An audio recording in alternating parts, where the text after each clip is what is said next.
What's your take on Android at home? You think that's going to catch on?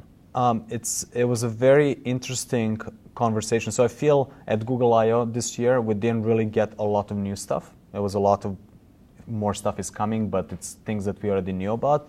The only thing that was sort of new was Android at home. And while not very tangible at this point, it's a great concept. It's a vision, and I think it's a very interesting vision because it's positioning Android in a sort of different space. Traditionally, it was designed for mobile phones, but now we're seeing it as sort of the brain behind initially a house. But I can see that propagating into other environments as well. So I think it's got a lot of potential, and Google is definitely putting a lot of muscle behind that.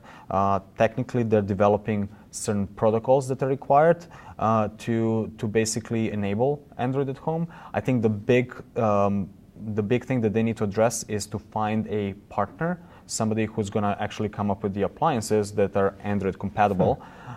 And I think a right partner would be a company that sort of manufactures a whole bunch of different appliances, such as Samsung or LG, where they have everything from a TV to a microwave to a washing machine, etc. But I think that's going to be the key for Android at home catching on. It's basically having devices that are enabled. Right. Yeah. You mentioned other environments where we might see Android pop up. What other non-phone environments are you thinking of there? So a couple of environments that I'm seeing is I'm seeing cars. That's one thing that we talked about. So networked cars, that's already happening. We have Android in cars in some way, shape, or form already deployed out there on the streets. Factories are other environments that I'm seeing it as well. So basically, Android has the potential of being the controller, the brain behind machinery. So think sort of assembly plants, factories, things like that, where you can basically control the environment. So essentially what's happening is Android is stepping into a place where embedded Linux has dominated or some proprietary systems have dominated for a while. So that's what I'm saying. Interesting. Last year when we talked here, actually, you mentioned that you see Android fragmentation as a good sign. Do you still feel that way? I do. That's a short answer. The bigger question is really what people mean by fragmentation, right? So it's such a loaded word, and it's got a certain negative connotation to it, and so on. So the way I see it is, it's a very good thing that we have many OEM manufacturers out there taking Android, ripping it apart, and reassembling it in a new, innovative way. So basically, innovation has come at a much higher level than it used to be. So I think that's a very good thing. Now, where fragmentation is a bad thing is when apps are not working on various devices.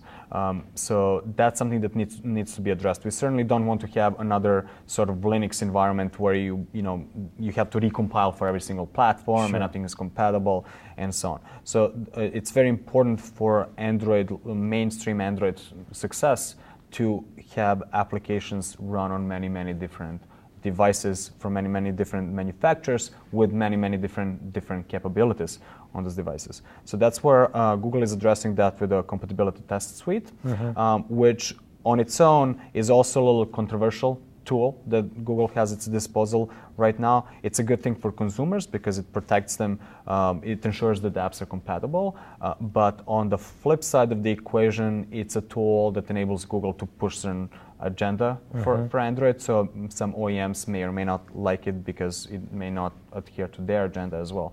So it's got a kind of like it's a double-edged sword, in a way. Do you think that could be used as sort of a weapon?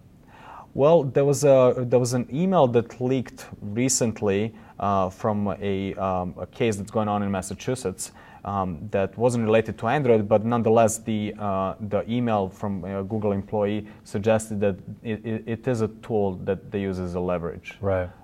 So I think it's a tool that's very good for consumers. It's good for Google. It's somewhat, it's a borderline for manufacturers. It really depends on what their agenda is. So different people in the ecosystem are going to have different opinion about it. So, So last question for you. It's kind of a big question, but what's the biggest problem that you feel like Android needs to solve? Is it the compatibility thing? I don't think it's the compatibility. I think the biggest single problem for Android is the quality of applications that we have right now. And that manifests itself in a couple of ways. People come to me all the time and they're like, hey, I just got this brand new, phone, brand new Evo, for example, and it's a beautiful phone, but the battery sucks. The battery just doesn't last as long, and the phone is horrible, and this and that. It ends up being nothing. There's nothing wrong with Android. There's nothing wrong with the phone. The problem is that people end up downloading applications that may not adhere to the best practices of applications. So in other words, developers do sometimes a poor job writing up an application so that it actually ends up wasting a lot of battery, for instance. Right? Now, we don't have that happening in other ecosystems as much because the barrier to entry into the distribution, meaning the App Store, is much higher. So it's much harder for a bad app to make it to an app store and subsequently to all the devices. With Android, the barrier is very low. The bar is very low for getting the applications into the application store, the marketplace.